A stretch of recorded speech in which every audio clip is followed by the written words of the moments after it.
Welcome, and thank you for joining us today for K-8 Attending to Grade Level Standards, the final session in the From Foundations to Future series. This webinar is supported by the Connecticut Noyce Math Teacher Leaders Program. My name is Kyle Ferreira Van Leer, and I am the K-12 Math Specialist in Coventry, Connecticut. In today's session, From Foundations to Futures, a PD series on readiness, access, and alignment, we'll be talking about attending to grade level standards in K-8 with a specific focus on cognitive demand. Cognitive load theory leans on the premise that working memory is notoriously horrible at processing new information, despite being extremely able to access schema from long-term memory. That said, we want to make sure that students are using their working memory to its full potential, so they're able to best learn new material. This leads to a discussion of three types of cognitive load that appear in a task: intrinsic load, extraneous load, and germane load. Intrinsic cognitive load is inherent to the task. It can also be known as task complexity. It should be noted that intrinsic load is mitigated by the individual student's prior knowledge on the topic. In other words, if they know more already, it will lower the intrinsic load of the task. Extraneous cognitive load is anything that is any mental effort not needed for the task. This can be anything from instructional materials to the learning environment that interferes with the acquisition of new schema or new knowledge. For example, if a student is working on the use of place value in terms of multi-digit multiplication, not knowing their basic facts would require them to give a lot of their working memory to the computation instead of recognize the importance of place value. Germane cognitive load is the cognitive resources that are needed to acquire new knowledge. It's what you want the student to be actively thinking about. It should be noted that depending on the purpose of the lesson, certain things could be extraneous cognitive load, or they could actually be germane. So one example is that if the purpose of the lesson is to be recognizing the role of place value in multi-digit multiplication, not knowing the basic facts leads to the extraneous cognitive load. But if the purpose of the lesson is computation, then that may be germane. Consider asking yourself the following question: does the element of the task under consideration connect to the specific learning objective? If yes, then it's most likely part of the germane load.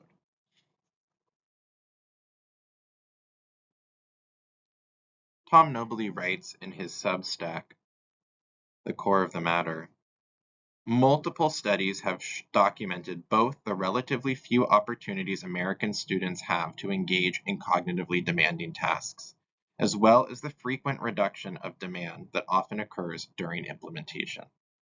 So let's dive into that a little bit. A 1999 TIMSS study found that American teachers selected tasks with a high level of potential cognitive demand only 17% of the time, and that of the tasks selected, the level of cognitive demand was maintained during implementation less than 1% of the time.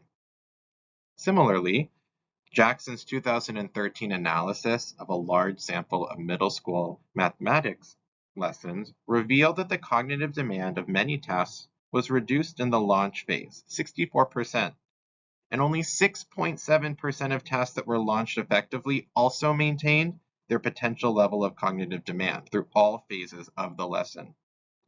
This shows that after over a decade of work on the depth of knowledge and rigor, the needle was barely moved.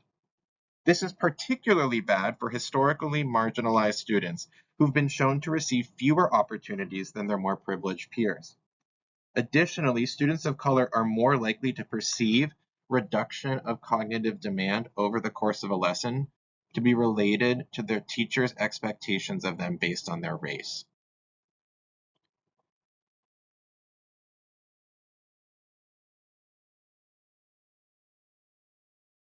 So how does cognitive load and maintaining cognitive demand relate to our context in the Connecticut math landscape? Well, the majority of the questions that students will be seeing on the SBAC summative math assessment are of higher difficulty when looking at depth of knowledge. In other words, the questions that students are expected to answer independently are more cognitively demanding. In fact, only 24% of the questions on the SBAC assessment are of DOK1.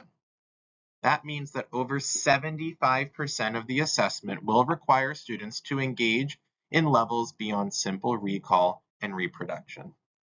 Furthermore, 36% of the assessment's questions are of DOK3 and 4.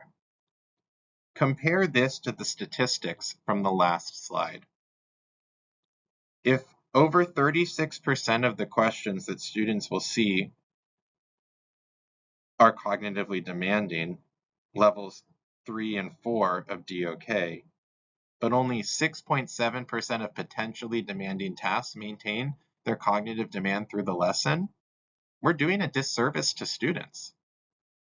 We need to make sure that we are providing students with experiences in the classroom that maintain cognitive demand, so that when they approach high-stakes assessments, they're used to engaging with such questions. One of the most important things that we can do as teachers is to make sure that we know our math. But in addition to knowing the math at our own grade level, we need to know what happens both prior to and after our grade level. You may ask why we would want to know what happens below our grade level if we're trying to attend to grade level standards. We need to know the strategies and progressions into and out of our grade level so that we can make sure we're providing just-in-time supports when needed. That is not to say we should be adding in days of backfilling and reteaching of things below our grade level. Rather, we need to identify the specific strategies our students enter with so that we can provide quick interventions, lowering the floor of tasks enough to provide access to all of our students. Note, though, that the task itself must move up to the grade level standard by the end of the lesson. Similarly, knowing what comes later can help us provide challenge for students who are already demonstrating understanding. We don't want students to be sitting in class bored and not working either. To learn more about math progressions, there are a lot of places that have done this work for you.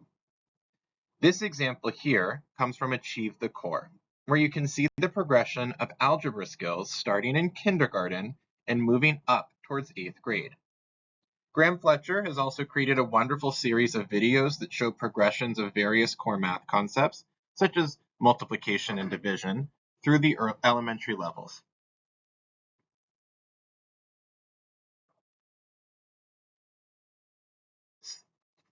The state of Connecticut also has a list of progressions linked on their website.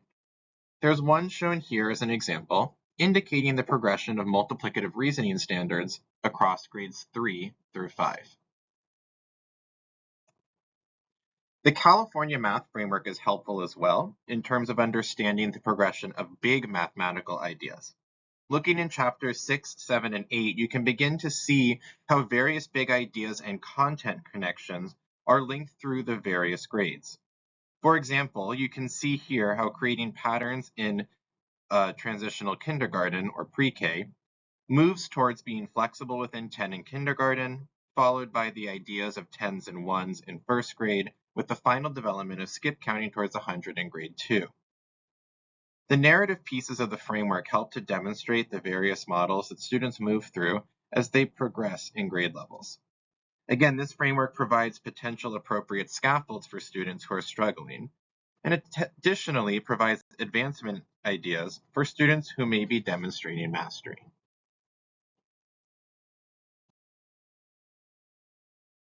It's important to consider the work of Cobb et al. In their 2018 analysis of the MIST study of middle school classes, where they identified 3 factors that were integral to the selection of tasks and the maintenance of cognitive demand, which we've been focusing on as important.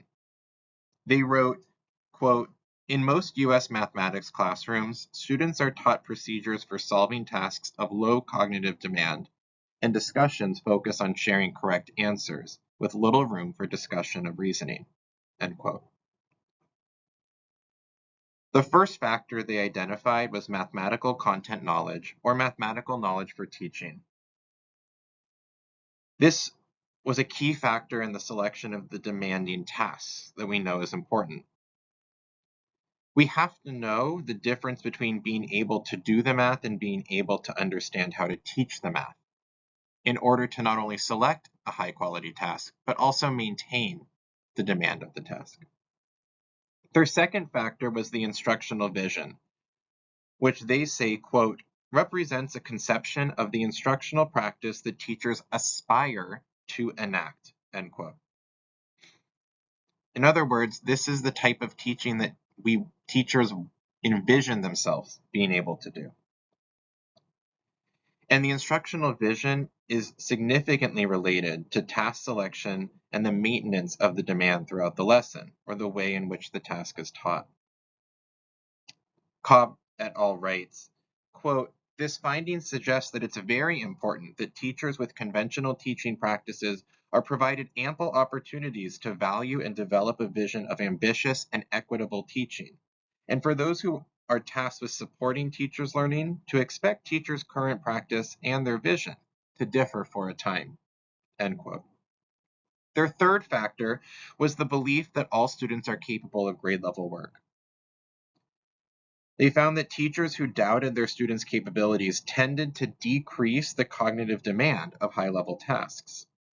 Additionally, if teachers see students struggle as a result of their ability instead of the instruction by the teacher, in other words, seeing a student deficit, then there were fewer opportunities for students to engage in rich mathematical discussions.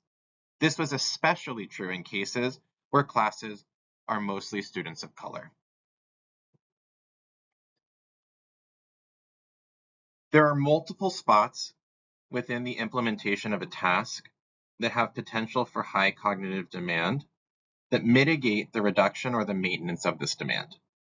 So when looking at something called the task framework, which you can see here, and this comes from Stein et al., you can see how intellectual work or cognitive demand can be either maintained or decreased throughout the lesson. First, the far left indicates the demand of the task as it was written in the curriculum or some other source.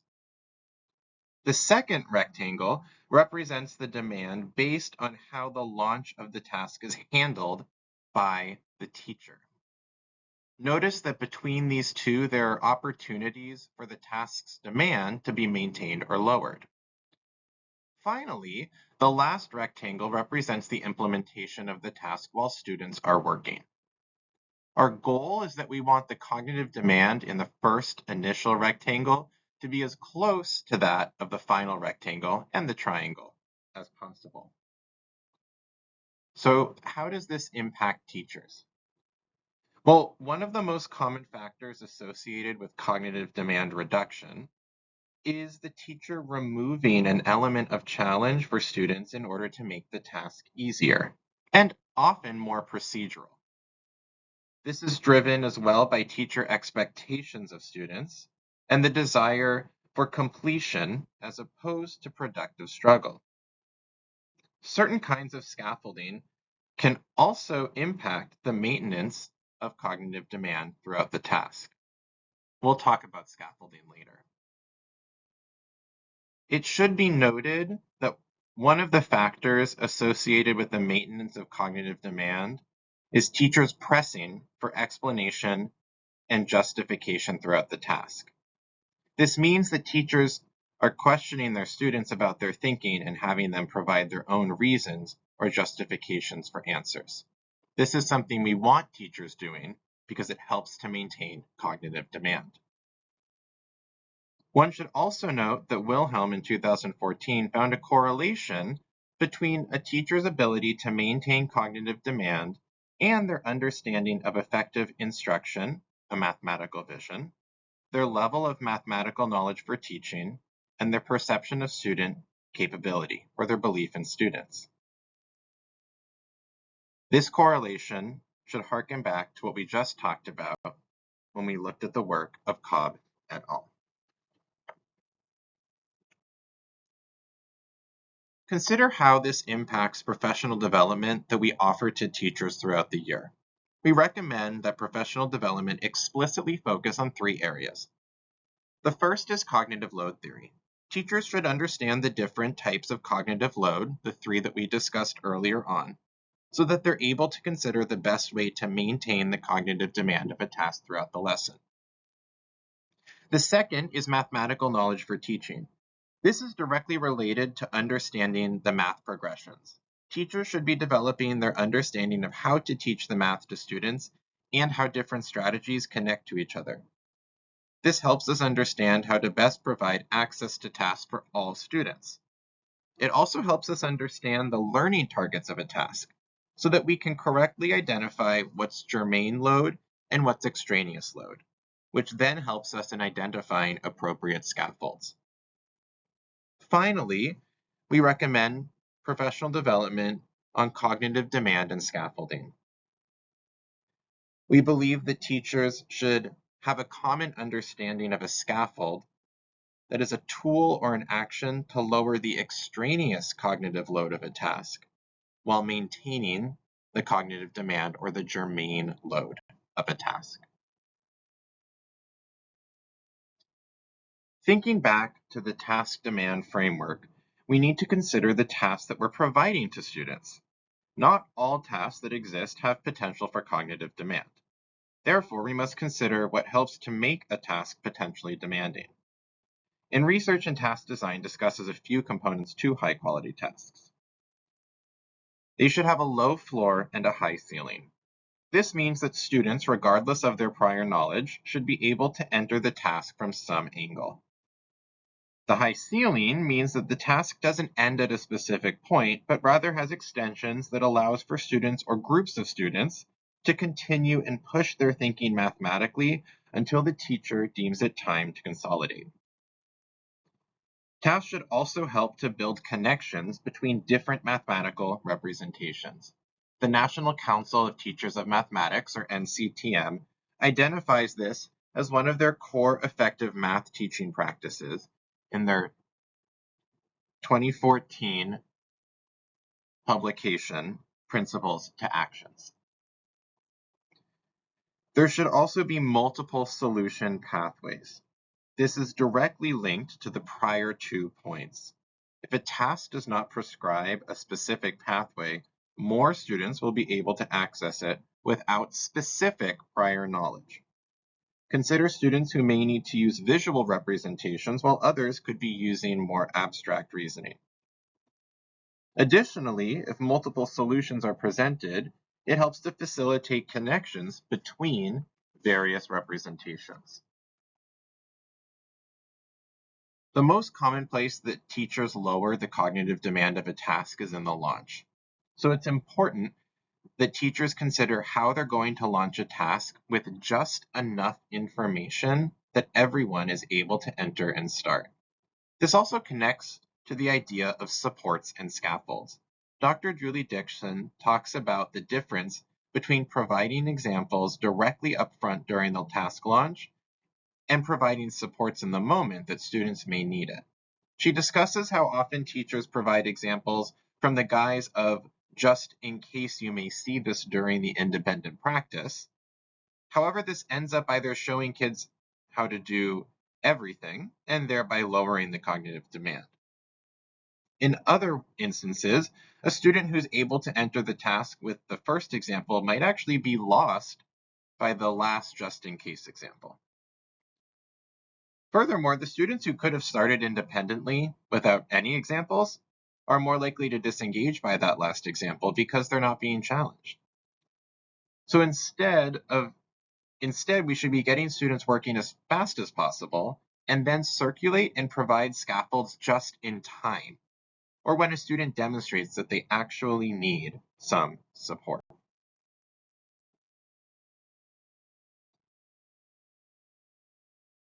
Two resources to help support the selecting of actual demanding tasks can come from Russo and Hopkins in their class challenging tasks framework, which we saw on the previous page. Additionally, the Task Analysis Guide from Stein et al. Is a great resource in looking at the task to determine the potential for cognitive demand. And you can see that here on this slide.